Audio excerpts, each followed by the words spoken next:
Hallo julle, welkom by nog 'n aflewering van Taaltube met Marina. Vir die van julle wat nou nog nie weet waaroor hierdie hele konsep gaan nie, dit is om ons almal se Afrikaans bietjie op te skerp en weer vir ons woorde nie te leer nie, ons hoef dit nie te leer nie. Ons moet net herinner word daarvan, want baie keer vergeet mens vergeet net. En vandag se woord is eintlik vreeslik interessant en soos gewoonlik het hy 'n storie. Ons woord is pandjieswinkel. Kan julle glo, pandjieswinkel? Van die van julle wat nie weet wat 'n pandjieswinkel is nie, dit is 'n pawnshop.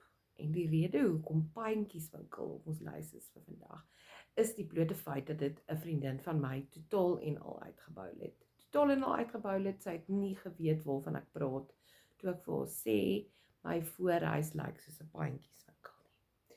Die rede hoekom my voorhuis dan nou soos 'n pandjieswinkel lyk, is die blote feit dat baie mense van my familie, en vir wie ek baie lief is, dan nou getrek het, en na kleiner plekke toe, en so aan en so voorts.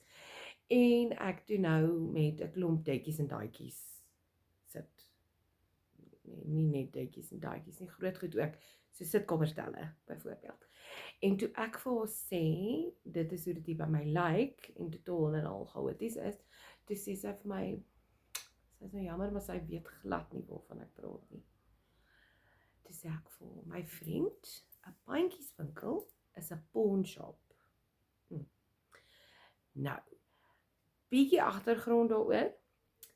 Dit kom van die woord pand, wat dan nou jou, is eintlik maar soos 'n waarborg.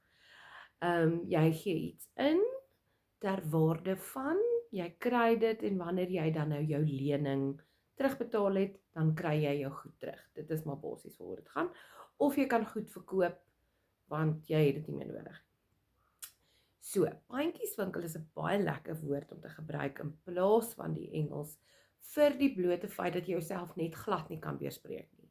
Jy kan nie jouself weerspreek soos in die Engels nie, want ons almal weet, ons Afrikaners het al in 'n struik getrap, waar ons 'n ding gesê het, of wou sê, wat nie heeltemal uitgekom het soos dit moes nie. En dit kan nogal gebeur met pawnshop, maar dit kan weer glad nie met pandjieswinkel gebeur nie. So, pandjieswinkel, dit is maar, soos ons almal weet, dis 'n cash crusaders of 'n wat. En wanneer jy iets daarin neem, dan verpand jy iets, of verkoop. Verkoop, hoe dit ook al sê, dit is waar dit gaan. So, hy is 'n lekker een. Ek hoop julle geniet hom, ek hoop julle gebruik hom, en ja, tot wederziens.